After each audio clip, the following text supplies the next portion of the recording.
everyone. Welcome. We are so happy that you're here. I'm Jess. I am on the marketing team at All Points North. It's an honor to bring you the APN virtual speaker series. This is a free initiative to bring mental health and recovery resources to all people at no charge to you. So All Points North is a mind-body health company that believes that mental health is a critical part of total health, not an accessory to it. Before we get started, I'd like to give a special welcome to our residential and PhD clients at All Points North Lodge in Edwards, Colorado, our virtual therapy clients all over the country, our APN alumni, and all the families of clients and alumni, and all of you who are brand new to the speaker series. Thank you so much for joining us. We're so happy to have you here. A few notes before we get started. After the event, we'll have a Q&A session with Kevin and our marketing director, Mariana. We love your participation, so please drop your questions in that Q&A box as Kevin is speaking. Also, please feel free to drop your thoughts or questions in the chat. You just want to be sure to change your screen name in Zoom if you'd like to remain anonymous. Otherwise, your name will pop up for everyone along with your message. So, now I'm pleased to introduce Kevin Petersen, MA, LMFT, is the founder of the Chronic Hope Institute, which provides healing for families in crisis due to addiction and codependency, as well as family addiction coaching training for clinicians. Kevin began his journey of recovery in May 1991 and has been sober ever since. After graduating with a master's degree in marriage and family therapy, Kevin worked as an in-home therapist, a case manager, a crisis evaluator, and an outpatient therapist, as well as a mental health technician and counselor at an acute treatment unit. In 2014, he opened his private practice, Petersen Family Counseling, which specializes in working with families and individuals struggling with addictions, codependency, and parenting. Kevin has published 2 books, Chronic Hope, Parenting the Addicted Child, and Chronic Hope, Families and Addiction. Both books share an integrated holistic approach to healing families in crisis due to addiction and codependency. Kevin established the Chronic Hope Institute in 2020 to help families in crisis and train mental health professionals on family addiction. So thank you all again so much for being here. Let's get started. Welcome, Kevin. Now it's your turn. Okay, great. Thanks a lot, Jess. Hey, everybody. Thanks for spending your Monday afternoon or evening, as the case may be, with me or with us. And I am going to pop up a little slide here, and bear with me as my technical skills can be a little challenging sometimes.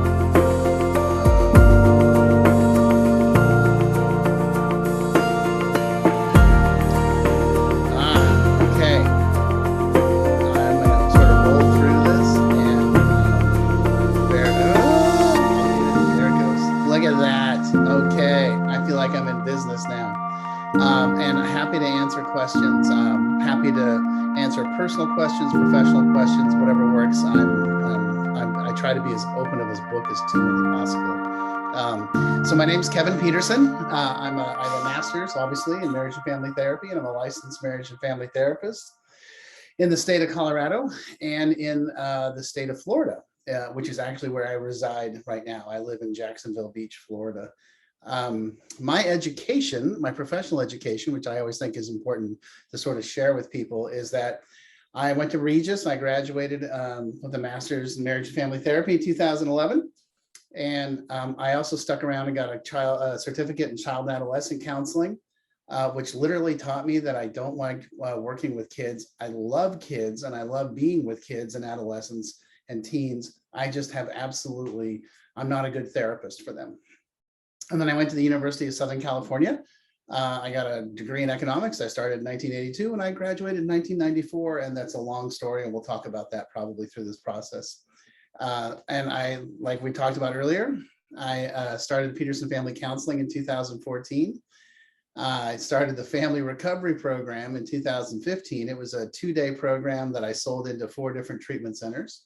The Chronic Hope Institute in 2020, because it's really important for me to be able to offer as much information as humanly possible for free and train people and help people. Then I worked at Arapahoe Douglas Mental Health. And then I worked at a place called Reflections for Youth while I was in graduate school. I got sober on May 5th, 1991. I'm coming up on 31 years. I still am a very active member of the 12-step community. I started going to Al-Anon in December of 2009. And then I started going to Adult Children of Alcoholics in May of 2017. And that has been defining for me as well. I just think it's important so that you know who I am and where I'm coming from. All right, let's keep rolling here.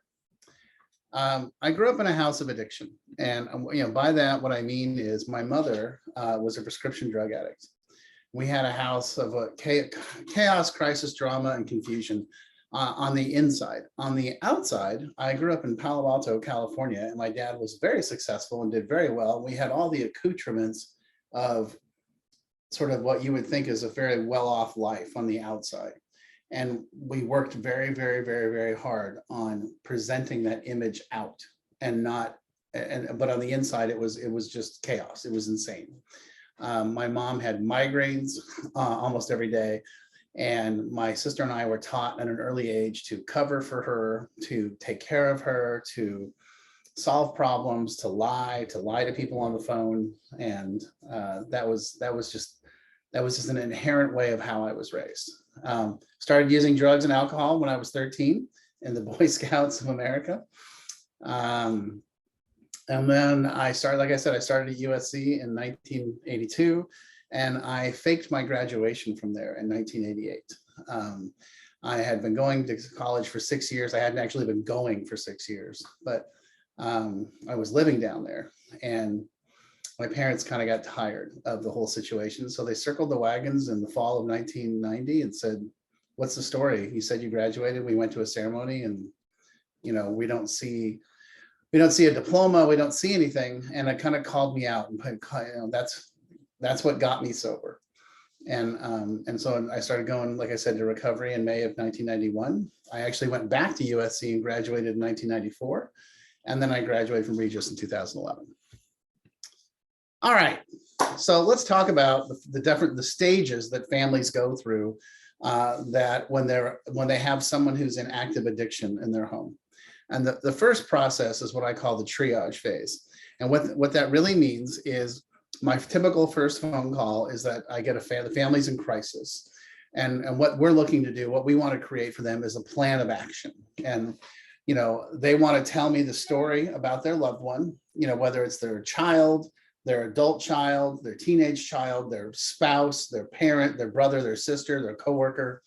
They want to spend a lot of time explaining things and help and sharing with me and telling me everything. And I that's really important to me. I want them to talk as much as humanly possible and tell me as much as humanly possible, because in the way they're telling the story, they also tell me about the family dynamic, which is just super critical, because I can definitely, help them get them to a space where they're we can come up with a plan, and we'll talk about that in a little bit here, about what that plan looks like. But I want to assess the family as well, not just the individual.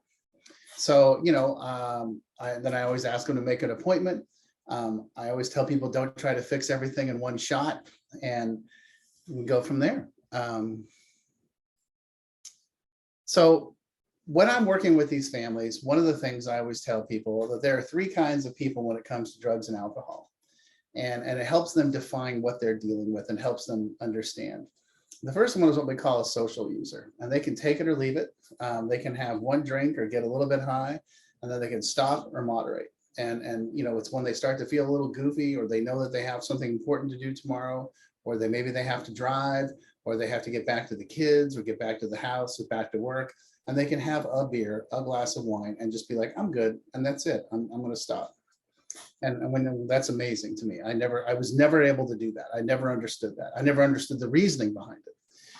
Then we have what we call the hard users. And hard users can look a lot like alcoholics and addicts, but given a sufficient reason, whether it's at home or at work or the legal system, they can stop or moderate. Someone can sit them down and say, "Hey, you're going to lose your job. You're going to lose your family. The world's going to really come crashing down on you, and you need to pull back dramatically, and you need to stop, and you need to completely disengage from this environment that or you're going to have huge consequences." And generally, what we looked at with hard users is they are capable of doing that. They may have to try a couple of times, but they can, on their own, they can pull it back and get it back together.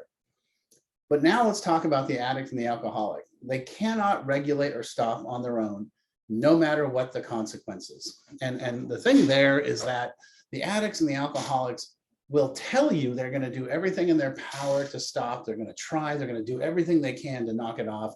They just can't get there. They just can't. And they mean it. I mean, I told my family and my friends and my girlfriends and my jobs repeatedly, oh no, I'm going to clean up. I'm going to go to the gym. I'm going to go to church. I'm going to go to therapy. I'm going to fly, straighten up and fly right. And I meant it. I just couldn't do it. So let's talk about what addiction means and the sort of the classification and definition. I look at it as, you know, the three parts of addiction is the first part is what we call the physical. And what that means is once they start, they cannot stop or control it. They don't have that filter. They don't have that ability to physically stop. And it's the first drink that starts the addiction, not the last, you know. And what I tell people is it's like getting hit by a train. When you get hit by a train, it's not the caboose that kills you. It's the engine, right? It's that first one. It's that first engagement into the drugs and the alcohol. That's the problem. The problem isn't the 5th, 10th, or 25th. It's the first. And we also call that the phenomenon of craving. And we also call it a physical allergy. Because once the drink or the drug is in the body is like, I want more now. The next part of what we call this is the mental obsession. And the mental obsession comes from this perspective of this time it's going to be different. And the problem isn't the alcohol or the drugs, it's the people, the places, the situation. It's always, you know, there's always a reason, there's a story, there's an excuse. This time I'm going to totally get it together. Oh, don't you worry, I've got it all figured out. I got a plan. And it just never works. It just never works. And then the last piece is what we call the spiritual or spiritual malady. And that is that the addict is not willing to accept or admit defeat. You know, they're not willing to accept any help, and they're not willing to try anything that's out of their box or out of their thinking. And really what we're looking at here is that the addict's ego is taking over and saying, you don't need help. You can handle this. You can solve this problem. You don't need to go to therapy. You don't need to go to treatment. You don't need to go to a 12-step program or any kind of community support program. You don't need that. You'll get this all by yourself. And the sad part is they'll say that all the way up to the point where they're almost dead. So the next thing I like to do is take a full family history. I want to make sure I've talked to the parents, talked to the siblings. When did this start? You know, get the full history, find out what the history of mental health and addiction are in the family system. A lot of times families will very quickly say, there's no history whatsoever of addiction or mental health in our family whatsoever other than this person. And I used to kind of like argue with them and want to go down that path with them. And now I'm just like, okay, I get it. And I think that's indicative of our society, where we have created this stigma and this shame around mental health and addiction. And so we don't want to acknowledge that there are people in our family system that struggled or start struggling or needed help, or we've heard the stories about somebody from way back when. And that's a big piece of my mission, is getting to that point where it's okay to talk about this stuff. It's not a deep, dark secret. And the funny thing is, your neighbors are dealing with it too. Your best friend, your coworkers, they're all fighting the same battle. So, you know, more questions. Who have you talked to about your loved one? Have you tried therapy? Have you tried the leadership of your faith-based community? Have you tried talking to the individual? Have you played out all your cards? Are you ready to try something a little bit different? Is kind of the questions that we're looking for. Get the timeline, you know, that sort of thing. What I have come up with in my professional world and the engagement of the families that I've been working with is what I call Plan A. And in Plan A, what we're going to do is create an environment where we are going to establish three things: boundaries, accountability, and structure. And we're going to create it in three areas. We're going to create it in drugs and alcohol, school and work, and behavior within the structure of the family. And this is, you got to remember that when the families come to me, They've tried everything else. They're at the point where they're afraid that something really drastic and really awful is going to happen, and they really want some help at this point. So my thing is, I think it's critical that you start setting boundaries, but boundaries are only as valid as the accountability function behind them. Because every family I work with will tell me the exact same thing. Well, we tried setting boundaries and he just blew right through them. I'm like, okay, well, what did you do then? And they're like, what do you mean? And I said, well, when he violated the boundary, what was the consequence? What was the accountability? How did you tell me what the process was? And they're like, well, we just said no more drugs and no more drinking. And they did anyway. And then we just didn't know what to do. So that's where this plan comes from. So boundaries are not about you. Boundaries are about you. They're not about the addict or the alcoholic or the person struggling with mental health. They're about what you're willing. You have to be willing to set them and hold them. And you have to remember, it's not a negotiation. And it's about you holding your line and holding your integrity. Accountability is how you're going to hold the boundary. What's the system of accountability you're going to use? How is this going to be defined? You can't just say, I need you to give me more respect. That's too generic and too open. It has to be much more delineated and much more clear and somewhere measurable so we can talk about it. And then, the final piece of plan A is what we call structure. And structure is a consequence or reward for following the boundary and achieving the accountability. So let's talk about what this actually looks like. Okay, so the boundary is no drugs or no alcohol. And then the accountability behind that is we're going to do regular drug testing at a drug facility. And we're going to probably use like a sober link or a breathalyzer or something along those lines where we're measuring this on a regular basis. And then the reward or consequence, depending on the age of the person, it can be visitation to the kids, access to the kids if it's an adult. It can be, living outside the home. If it's someone who's under 18 or someone who's in college, it can be, hey, we're not going to fund your situation. We're not going to give you money to go to college. We're not going to pay your rent. We're not going to pay your bills. We're not going to do those things until you get this under control. However, we will always offer them a solution. We're never just going to throw somebody into a penalty box and not say, and we're willing to give you help. And we'll talk about that in a second.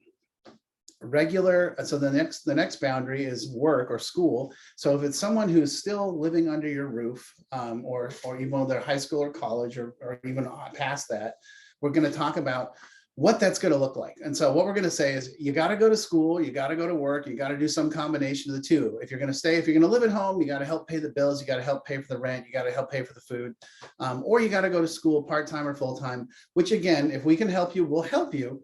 But we want to see regular paychecks, and we want and help around the house financially. And we're going to define that specifically. And we also want to see your grades. And when I say grades, what I really mean is we want transparency with the system that you're going to school with, whether it's an online portal. We're going to take a look at your attendance. We're going to take a look at whether or not you're turning in your work. And we're going to take a look at what your final grades are, what your running grades are. Most systems today, high schools or colleges, have the ability to see this stuff in a real-time basis.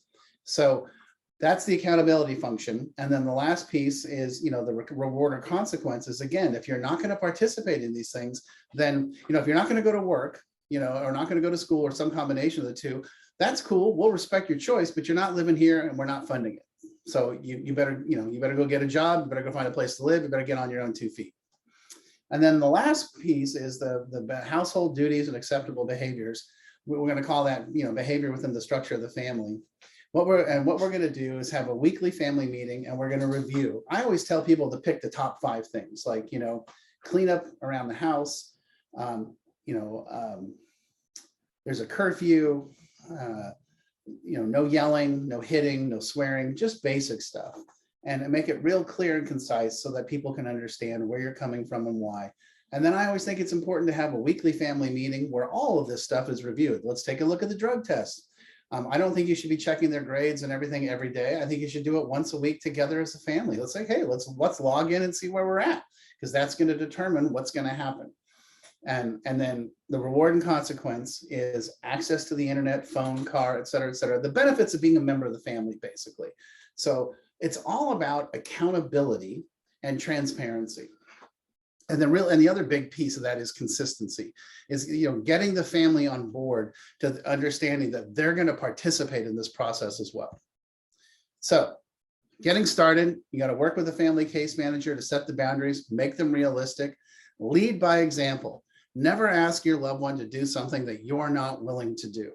And that's just critical, because isolating somebody and putting them in treatment, and for whatever the reason, and acting as if they're the only one that has a problem, is a bit naive, and it doesn't heal the system, because you're still going to bring that person back into the family, and hopefully we got to alter and change the family system as well to help that person and help the family heal. Make sure that the whole family is on board with plan A. If not, we got to have a meeting and talk about what's going on and why and where we're at. And, it can't be fragmented, because what we're talking about is implementing some boundaries that hopefully will help this person and get back on track and get to where they need to be. If your family member is abusing alcohol or marijuana, I always say, give them a 30-day window, try it for 30 days, see what happens, work together, do a weekly meeting. Everybody's on the same team. Everyone's in the same gang. Let's see how it goes. If someone's dealing with hard drugs like cocaine, meth, opiates, benzos, fentanyl now, give them, I would say, I would just tell them up front, hey, we love you, but this is not okay. And we're going to give you a week to get it together. But the problem is that they could literally die. And I mean, I work with a lot of families that have had to use Narcan or have overdoses, have gone to the ER. And so I don't want to be the Grim Reaper, and I don't want to be the scary guy. But I don't want, the next thing to do is to be planning a funeral. I am much more interested in helping the family set up some boundaries and set up some structure so that we can help this person and offer them a solution. Don't argue with them. Remember, if you're trying to set boundaries to protect the family, it's not a negotiation. Don't argue. Then another thing I get back is if we do what you're suggesting, he'll get mad at me. He'll get high, he'll kill himself, he'll go out on the streets. And here's the thing. If somebody's actively using to the level where you think you need to look into, helping them, they're already killing themselves. We have to accept and understand that they're already killing themselves, and it's time for some action. So why not take an action and offer them a solution as opposed to just standing back and watching them kill themselves? All right. Couple of big rules. Don't be shaming, angry, or punitive. It never works. Come at it from a place of love. When my parents approached me in 1990, my dad and I drove home from a family reunion. We had a 4-hour drive, and the first 5 minutes went like this. Kevin, you're my only son and I love you, but I don't believe a word out of your mouth. Your sister and your mother and I got together, and we think you need help. And we want you to get help, and we'll help you get the help. But if you choose not to get the help, we're going to choose to keep you at an arm's length distance and not engage as part of the family. And so they offered me a solution, they held their boundary, and they kept it. So now we've tried plan B, let's say, for someone, who's drinking or smoking pot, or we figured out that they're doing more than that through the drug testing. So now we got to talk about plan B. And plan B is a little bit more drastic. It's taking a look at intervention and treatment. And we're going to do this with love and compassion, not anger and frustration, not shame, not being punitive, not being punishing. You're not doing remember, you're not doing them any favors by tolerating or ignoring their behavior or acting as if it's not happening. Where the name Chronic Hope came from was a good friend of mine, Josh Miller, said, when I was writing my first book, he's like, well, what's it about? I said, well, it's about these families that I work with who I love and adore, but they all universally have the same belief system. They really do believe that tomorrow, magically, their loved one is going to wake up and be like, oh my God, what am I doing? I've got to stop. And they're going to change everything all by themselves. And he's like, so would it be fair to say they kind of have like a chronic hope that things are magically going to get better? I'm like, that's it. That's the name, Chronic Hope. So that's the thing I try to impress upon these families is that, hey, if we just stand back on the sidelines, we're going to end up burying this person. So let's step into it and let's actually offer them a solution. Allowing someone to live in your house and still use is enabling them to kill themselves under your own roof. And you don't want to do that. So when we take a look at treatment, when we talk about drug and alcohol treatment, what are we looking at? What we're talking about, the continuum of care, is the first part is what we talk about going into a medical detox facility, which is it's like being in a hospital. It literally is being in a hospital style of environment. Generally, you're there from 3 to 7, maybe 10 days, getting all the initial toxicity out of your system. And so you're at least coherent enough to be able to go to the next level. And that next level is the residential treatment center, which most of you are familiar with, just treatment. That's what APN is.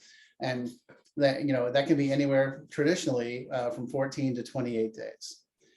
The next step after that is what we call partial hospitalization program. And that goes from 6 to 12 weeks, depending on the family system, depending on what's being offered. And a lot of times this can be very driven by insurance as well.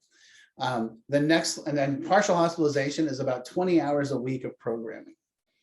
So we've gone from a hospital setting to a full-time engagement at RTC. And now as you can see, as we go down through the spectrum, we start to lower the level of care and start to increase the person's freedoms and allow them to kind of get back in action and go back to work, become part of the family again, et cetera, et cetera. And we're testing it. We're never just going to throw them back into the wild and be like, good luck, because that just doesn't work. What we want to do is sort of let them out and then have them be able to come back on a regular basis, and then let them out a little bit longer and then have them come back on a regular basis. And we can sort of test it and see, because if they end up stubbing their toe or getting into difficult situations or having a hard time, they have a massive support system around them. And we want them to be able to learn how to access that system instead of relying on themselves and falling back into a relapse. The next level down is what we call intensive outpatient, which goes again for about 6 to 12 weeks. And that is about 9 to 12 hours. It's generally done during the evenings or maybe the weekends. That's the kind of thing where people can go back into their homes, go back into their jobs, go back into school, but they're going to come back and do like 3 nights a week or 4 nights a week for 3 or 4 hours. It's going to be therapy. It's going to be group therapy. It's going to be activities. It's going to be experiential works, all that sort of stuff. Then the last piece that we generally look at in the continuum of care is what we call sober living. And in sober living, a lot of times PHP and IOP will be done as you live in a sober living. And I like to see, in a perfect world, I would like to see people in a continuum of care for a year. And there's 2 reasons why. It takes a long time to break the alcoholic and drug addict habits. And it takes a long time to get them to learn how to reach out and ask for help on a regular basis. And physically, it takes about a year to 18 months for the brain to get rewired and get all the synapses back together and working up together. Couple of key points when it comes to picking a treatment center. We don't let the addict pick or select where they want to go for treatment. They're always going to kind of try to find a way to make it work to their advantage. So this is something that we're going to engage with an interventionist, and we're going to pick a treatment center based upon a lot of different functions, and we'll get there in a second. The family therapist, case manager, interventionist may be the best resources for helping you choose a treatment option.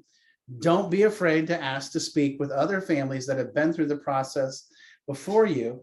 Most places like APN will say, hey, yeah, we have some people you can talk to, and sure, we'd be happy to answer all your questions. And we welcome the fact that families have lots of questions. Do your research is one of the most important things I always tell families. And just, don't be shy. A lot of times, if someone's under 18, families will work with an educational consultant, an interventionist, or a family case manager in the process of picking a treatment. I tell people if they can get away, if they have time available for it, try visiting some of the programs. I always also believe planning on 90 days to 6 months of treatment at a minimum. The longer they can stay in the continuum of care, the better their chances are for success. About 75 to 80% of addicts end up going to 30-day programs only without any sort of follow-up care, and then they immediately start cycling back through and relapsing. So that's when you start hearing those people say, well, treatment doesn't work. Well, I don't agree with that. Treatment does work because they were sober while they were in treatment, but when they came back, they didn't follow through. So I had both my knees replaced in 2016. And one of the things that my surgeon, my physical therapist, and the PA and everybody there impressed upon me over and over and over and over. You have to go to the rehab. you have to go, you have to continue to go and go and go and go. Otherwise, your knees are going to lock up and you're not going to have any ability to move. And they were right, because I got lazy. And so one of the things I always tell people is it's just like going to the gym. You can't just go a couple of times and think you're all better. You actually got to make this a new part of your life. Oh, no lunch break. I get it. So how do you pick an interventionist? So one of the things I always say is ask for word of mouth referrals for an interventionist from professionals in the recovery community. Could be your family therapist, could be somebody you know at your church or faith-based community, could be your doctor might know somebody. Ask your friends. Trust me, you're not the only one dealing with this. Understand that you get what you pay for. The average fee for a skilled interventionist is about $5,000, could be plus or minus that. And then there's travel engaged in that as well.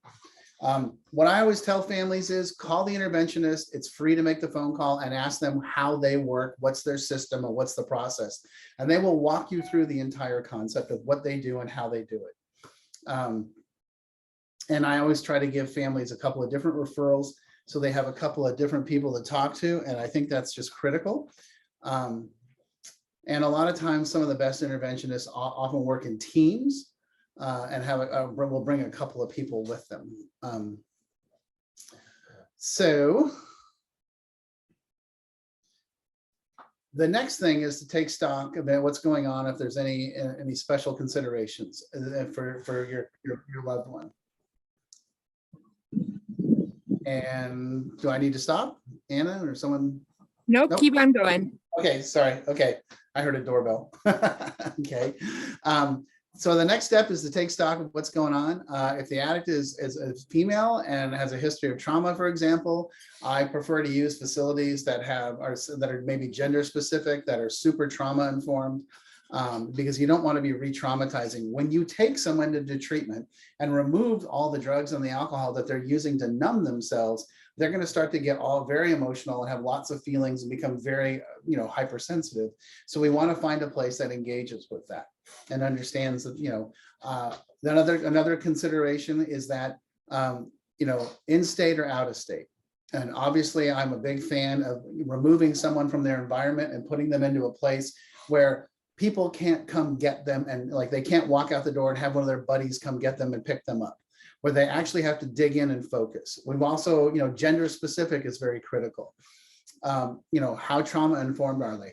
One of the neat things about APN, right, is that they're super mental health oriented. So we got to evaluate and understand, where is this person on the spectrum of their mental health issue as opposed to their addiction. A lot of times the families that I work with are like, well, I'm not sure how deep the addiction is, but he certainly has mental health issues and we're not sure how to sort that out. And here's my position. I totally understand. It makes perfect sense. But the first thing we have to address and understand is that we're not going to get anywhere with the mental health issues if they're actively using. So let's get to a space where we can remove the drugs and the alcohol, and then we can really dig in and figure out what's going on with the mental health issues and where they come from and why. Obviously after the 30 days, this is the continuum of care. These are all the things we talked about earlier. One of the other things that I think is super critical to understand as well is understanding the individual family's needs financially and where they're at. Not everybody can write big checks. So sometimes what's going to determine is what's in network for them and their insurance plan.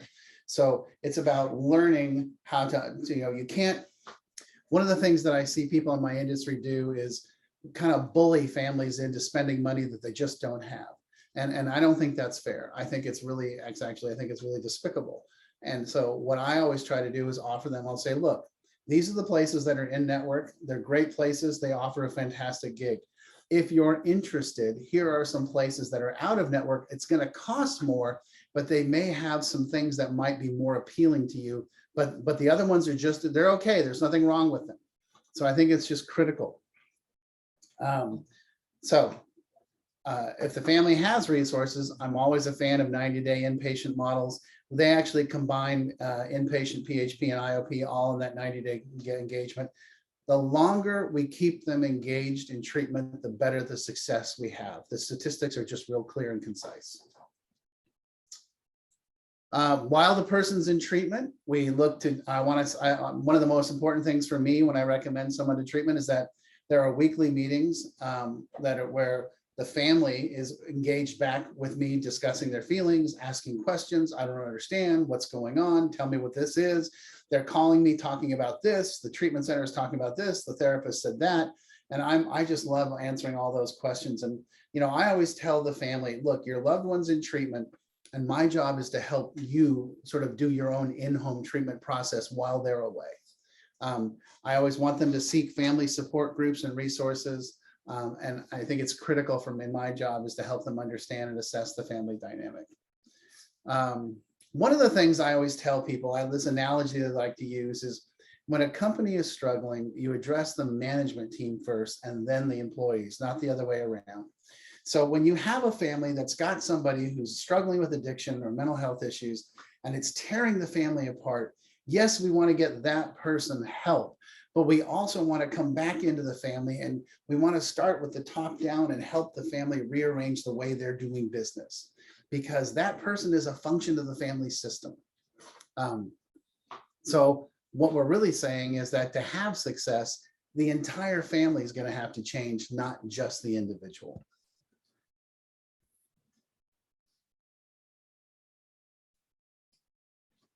So it's critical to address the family system as a means to help with the person who is struggling with the addictions and the unmanageability.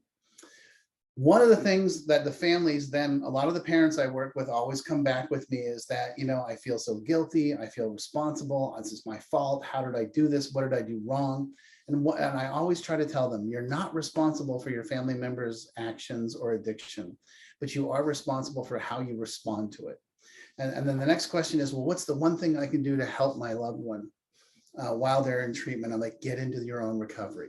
Start digging into your own stuff, because the biggest way to change the family system is to change the individual behaviors of all the members of the family.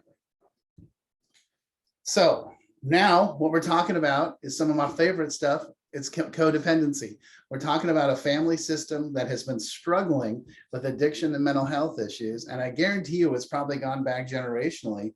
And so now we have to dig in there and say, okay, so when we use the word codependency, what are we talking about? And these are some basic ones going on here. We talk about people having low self-esteem. And a lot of times it's really interesting. The family members are like, yeah, I don't have that. I'm like, well, then why do you keep giving in? Why do you keep deferring to them? Why do you keep allowing this person who's our tornado to bully you and you buckle under? They're like, oh, I hadn't looked at it that way. I'm like, that's okay. This is where I'm here to help you. People pleasing, poor boundaries, reactivity, caretaking, wanting control, dysfunctional communication, obsessions, dependency, denial, problems with intimacy, painful emotions, and on and on and on. By the way, when we're done, I'm gonna give you a link to download my books for free on PDF, and it goes into deeper understandings and explanations of all this stuff.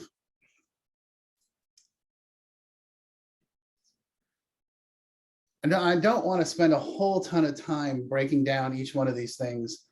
If you have individual questions when we're done, I'll probably finish up in about 10 or 15 minutes. I'm happy to go over the definitions a little bit deeper, help you grasp and understand. But these are let's just hit like some of the basics. And like rescuing someone who continues to make poor choices is not called love. It's called enabling. I always tell people stop enabling and refuse to be a safety net so they can grow up.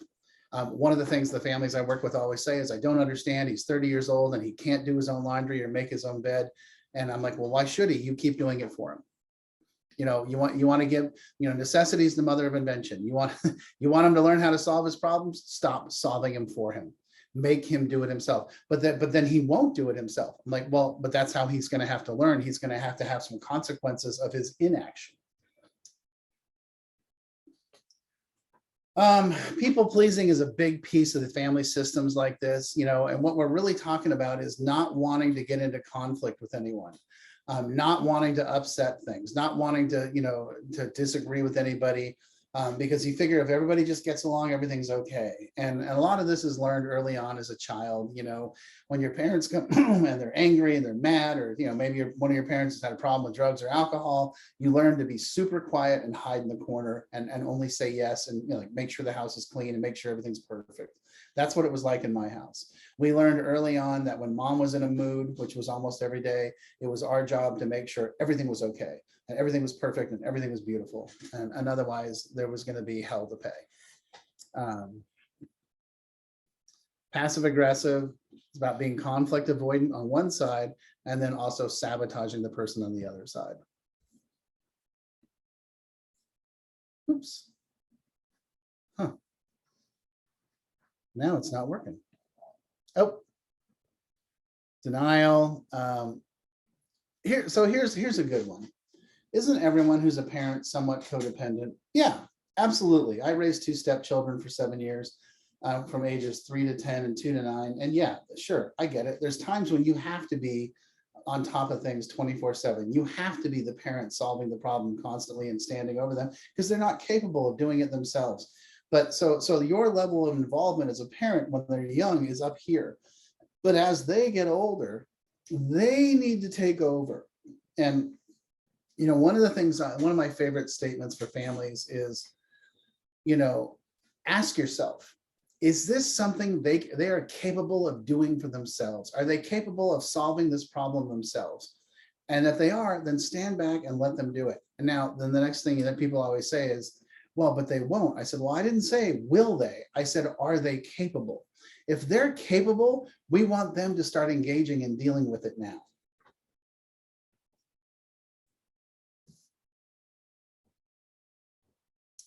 Okay, why are we freezing here? So the next question is, oh, this is one of my favorite ones. I'm sorry, something's going wrong with my computer. I'm not being as fluid as I normally would think I'd like to be. The next thing I get from the families is, why do we have to go to meetings? Why do we have to work on our recovery? Why do we have to address our behavior? Here's why. Addiction affects the entire family, not just the addict. The entire family system has to change in order to not repeat the past. We have to change the way we're doing business. The entire company has to change in order to make sure we don't fall back into the same pit, not just the individual. Remember, you're not responsible for your family member's addiction, but you are responsible for how you react to it. And again, you cannot expect the addict in the family to do something that you're not willing to do. That's a big piece. Why do you have to go to meetings? Why do you have to go to therapy? Why do you have to read books about codependency and really dig in and grasp and understand this information? Well, because, you can't expect your loved one to go out and change the way they live, and you're going to stand back and be like, yeah, that's all you. They're a member of the family, and the family needs to change as well to support the entire system. So what's the solution? Well, obviously, I'm a big fan of family case management. It's what my team does. It's what we do. I'm also a huge fan of 12-step meetings. And, they can be Codependence Anonymous. They can be Al-Anon. It can be faith-based. It can be Celebrate Recovery. There's Smart Recovery. There's Craft. There's non-12-step based programs. There's non-faith-based programs. I don't really care. One of my clients just started telling me about one her church does called Regeneration, which looks really fascinating, and she's getting a lot out of it.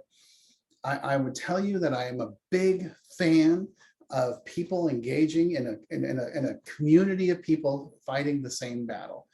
To me, that's one of the best resources, because you start to realize you're not alone and that you don't have to sit there and completely lose your mind. You can actually engage with people that are willing to love you and help you through the process. I'm a big fan of books. Codependent No More is one of my favorites by Melody Beattie. She's one of the originals. Back in the 80s, she wrote a book about what she saw with the families of the people that were coming into Hazleton in Minnesota. Unspoken Legacy by Claudia Black is phenomenal. It's about families that are struggling with the trauma and addiction. I think it's incredible. Facing Codependence by Pia Melody is one of the other OGs of codependence. She was at the Meadows while Melody Beattie was at Hazleton. And then I'm pretty fond of my books, Chronic Hope, Parenting the Addicted Child, and Chronic Hope, Families in Addiction. The first book I wrote really because the majority of my client base that was walking in the door had someone under 21 that was struggling, and they didn't know how to set the boundaries and hold them accountable. And then when I wrote that, I got a lot of like, hey, this is great, but my person's 30, my person's 40, my person's 60. So I went back and I wrote more in the second book, Families in Addiction. And that one's really more about how the whole, yes, the first part is still the same about how to use plan A and plan B and how to triage the system, but then it's more in depth about how to work within the structure of the family and then how to bring everybody back together. I'm a huge fan of Pleasure Unwoven. It's a documentary that you can get, I think, on Amazon. You might be able to find it online somewhere as well, by Dr. Kevin McCauley. Phenomenal story. He talks a lot about the medical side of addiction, the spiritual side of addiction, and the recovery side of addiction. He's in recovery himself. Fascinating story. He was a flight surgeon for a Navy fighter squadron in San Diego, and he got caught testing positive for drugs. And he's like, and he's the way he says it is, the Navy has an amazing treatment program. It's called Fort Leavenworth, and he was sentenced to prison for a year. And it's fascinating to hear his story. I also think the Recovery at Home podcast is great. And then I have a podcast and a YouTube channel that I think do a really good job of answering questions. Setting boundaries and holding your family member accountable is actually creating a safe environment for them and for the family. The most important thing is that you're looking at them and saying, we love you, but we're no longer going to participate in this process. But we will offer you a solution. We will offer you help. We will not just throw you out into the cold and be like, good luck. Our position is, if you want help, we'll help you get help. But we're not going to battle you. We're not going to keep doing this. We're not going to keep fighting this and getting the same result.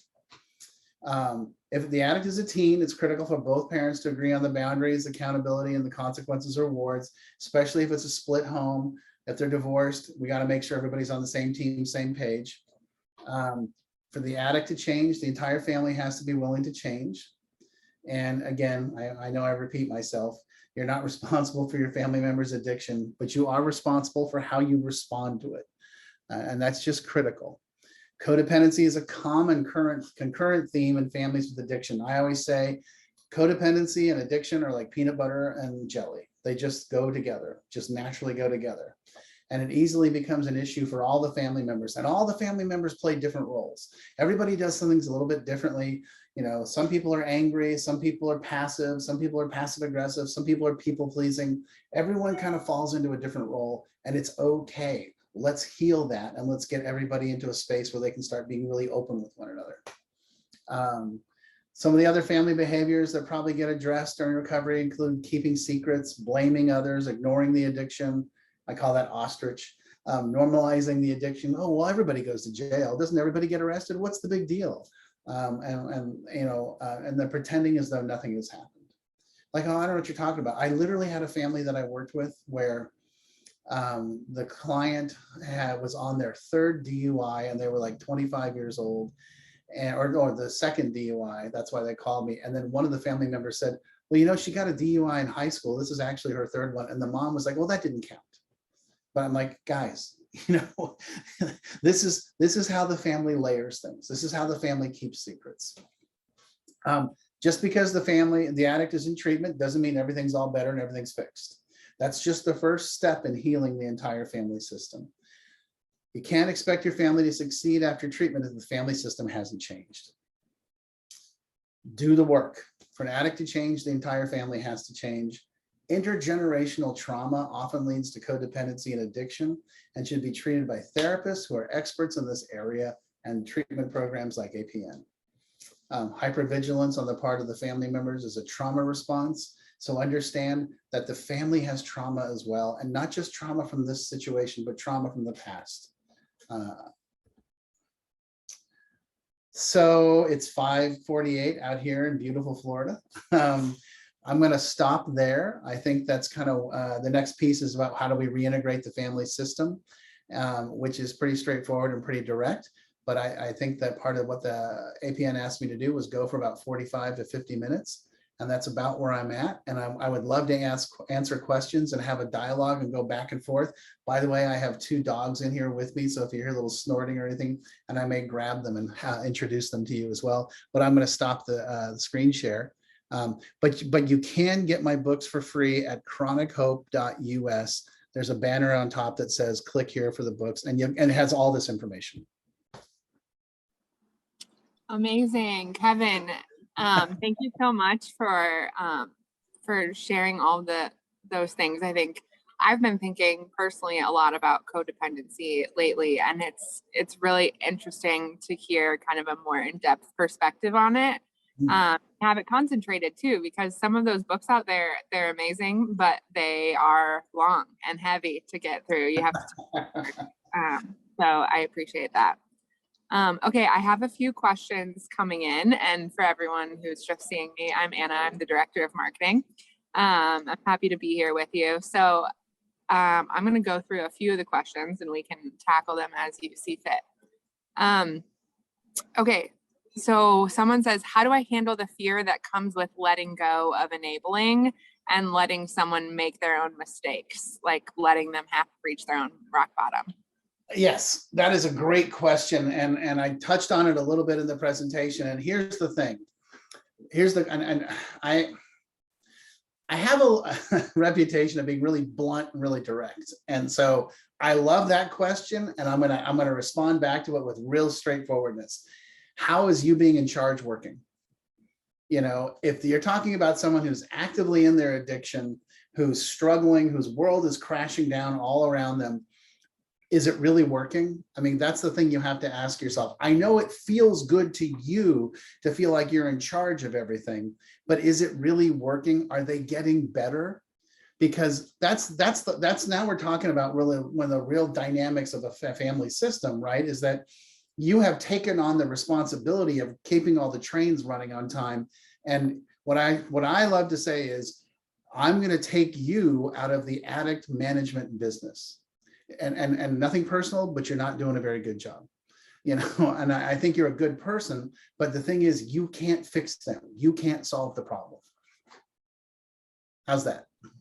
I think that's great. Yeah, it's interesting as when you're working through codependence, there's so much that comes up as far as like the pressure that you put on yourself to handle everyone else's situation, and then it becomes very easy to be frustrated at the bad job that you're doing. So do you find that, can you talk a little bit more about the way that like self-image and self-esteem and codependence go together? I'd love to hear more about that. Oh yeah, sure. Oh gosh, good questions. Woo, I like it. You know, the thing, when we talk about someone who's taken on that role of keeping the trains running on time and has decided to be in charge of everyone and everything, let me just be clear with someone, you know, I've been, you know, I was raised in this family, and I've been sober 31 years, and I've been going to therapy for about 45 of my years. And so I've learned a lot over the time. And when somebody has that kind of behavior pattern, I mean, my antennas go up, because it's like, oh, okay, you learned this somewhere. I mean, my wife always says, we're going to print t-shirts, and on the front, one of my favorite phrases, it's I'm gonna get a little tough line, not tough, but little colorful, and it says, happy families come from happy individuals, or healthy families come from healthy individuals. Healthy individuals work on their shit. Everybody has shit. And on the back, it's going to say, of course we're going to talk about your childhood, you know, because that's the truth, man. Is that we're going to dig in with the individual and really go after them and say, not after them, but go after their experience and be like, oh, okay, so where did you learn to take on the responsibility of everybody else's stuff? And, you know, the thing is, as kids, like when I was a kid, I was rewarded for that.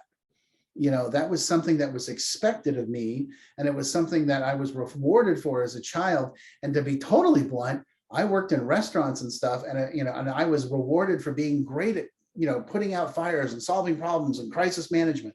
And that's great. But when you get to personal relationships, it's not so great, because people are like, dude, get off my back. Yeah. Stop being so controlling.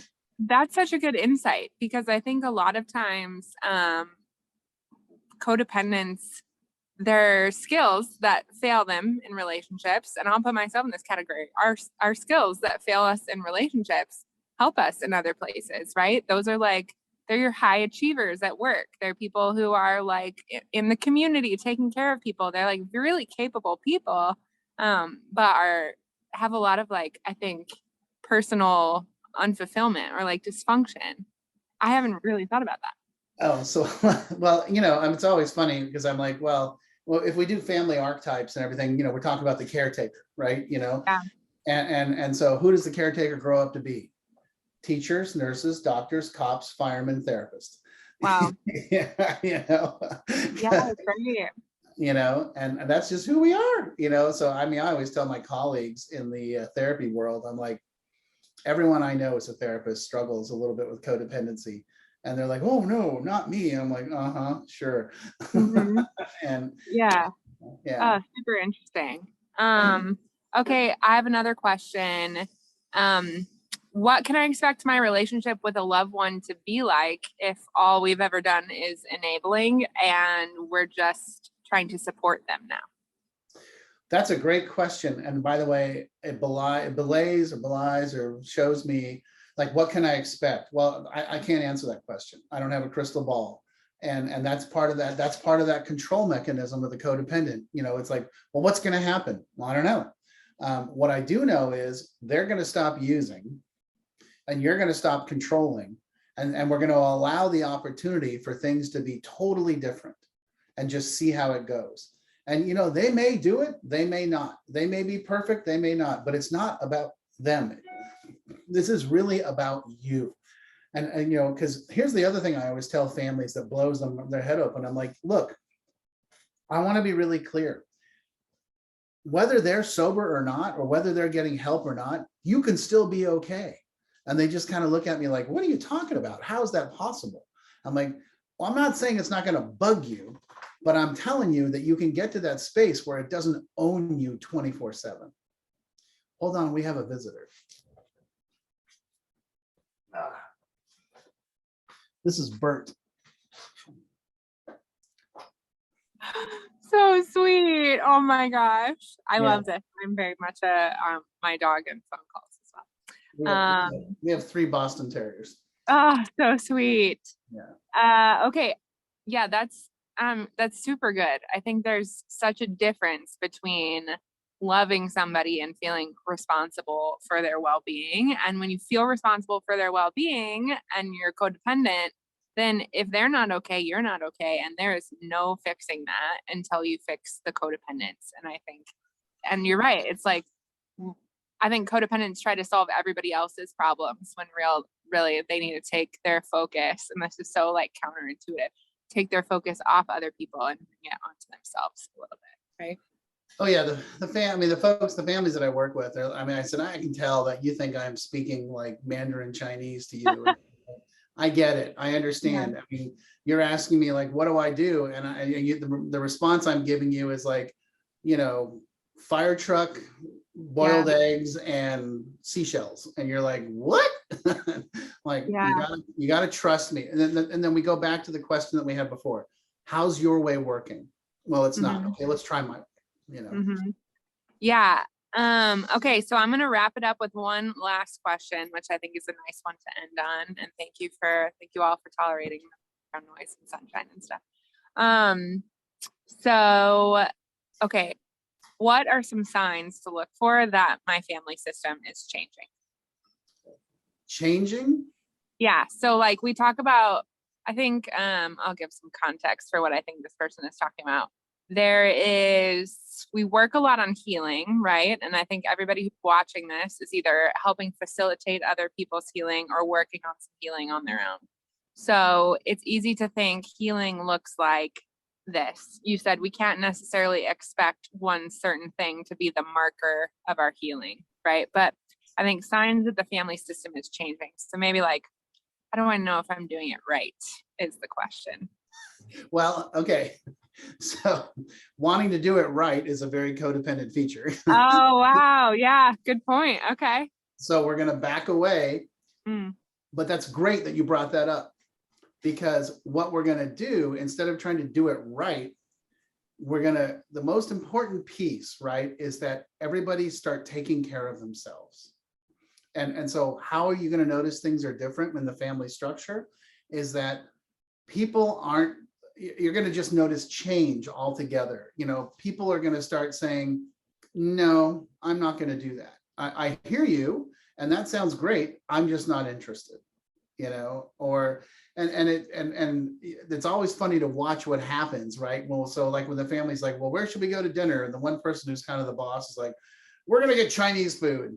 And the other person's like, yeah, you know what? I don't like Chinese food.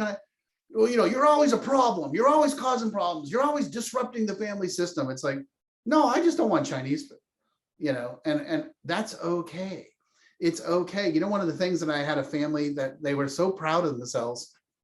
They all went to the movies, and like they all went to different movies and they had the time of their lives. And like a couple of them saw the same movie, but most of them were like, yeah, I don't want to go to that movie. And they were like, and it was great. Everybody had a good time, and they all felt good about themselves, and they all had fun together.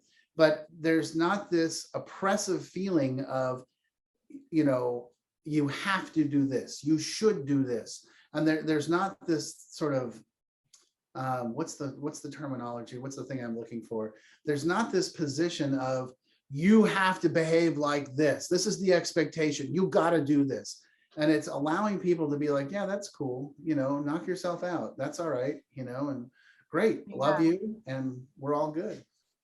You hit on a couple really interesting points there. I think one is the idea that, like you talked about a little bit earlier, this people pleasing, like the super accommodating can be a symptom, right? And there's something powerful in being able to say, like, I love that you want to do that, and I'm going to do this, and we get to do it together, and there's like more fulfillment there, instead of just like doing everything that someone else wants to do.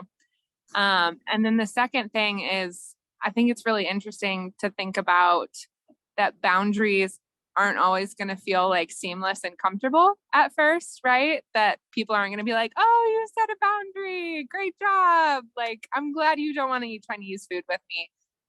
There can be a little tension first, but a healthy family system is going to learn how to deal with that tension together until they become proud of the other person for being like, yeah, I love that.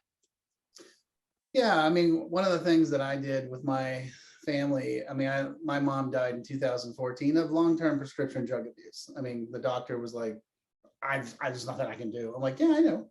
And he was like, really? Because your dad's bawling. I'm like, oh, I love my father, but this is the family system I grew up in. My mom's been this way for 50 years. I love, and here's where I had gotten to. I love my mother. That was her choice. And I had tried approaching her, and she wasn't interested. So what I did then was just limit my exposure to that stuff, because it was really toxic for me. And it was really hard for me to go sit for hours in a family where my mom was stoned and my dad was angry, and there was all this crazy dynamic going on. And I'd just be like, yeah. And I lived in Denver, they lived in Boulder. It was a half-hour drive to get there. Sometimes I'd only stay 15 or 20 minutes. And that seems stupid, but it was like, I love my family and I'm going to spend time with them, but I'm not going to feel obligated. That's the word I was looking for. I'm not going to feel obligated to put myself in a situation where I'm uncomfortable. Yeah. Yeah. And overall, the discomfort of learning how to do that and be able to make that decision that may frustrate, I'm sure, your parents at sometimes, is going to be overall increase your own ability to be okay, and help your personal, like, I'm okay, and I can also accept my family as they are and not have to fix them constantly, which I think is great. Well, Kevin, it has been a pleasure, and I am so grateful for the time that you and your pups have spent with us today. this is a topic that I really think that everyone, like codependence, family work, it resonates with everybody to some extent. And as my pastor often likes to say, if it feels like it doesn't resonate with you right now, maybe that's because you need to think about it a little bit more, right? That's Yeah, denial. yeah, that's right. So, I mean, I think the more tools that we can arm ourselves with to be able to kind of look introspectively at how we are and how we care for other people, and if that really is care for ourselves and for other people, is so important. So yeah, thank you. We will send out that link to the PDF too, to all the people who registered, if that's okay with you. Oh yeah, I'll have a flyer that I want as many people to get it for free as humanly possible. I want to give the information away for free. Love that. Yeah. Yes, we love that. And that is very much the spirit of the speaker series too. So that goes really well. Yeah. So follow Kevin on YouTube, subscribe to his podcast. We are big fans here at All Points North. And we're just grateful to be able to bring together a community of people that are really looking to grow, to gain their own tools or get more tools to give other people. And we're also grateful for dogs. So yeah, Kevin, thank you so much. We really appreciate your time. Thanks everyone for joining, and we will see you next time on the APN Virtual Speaker Series. Bye-bye.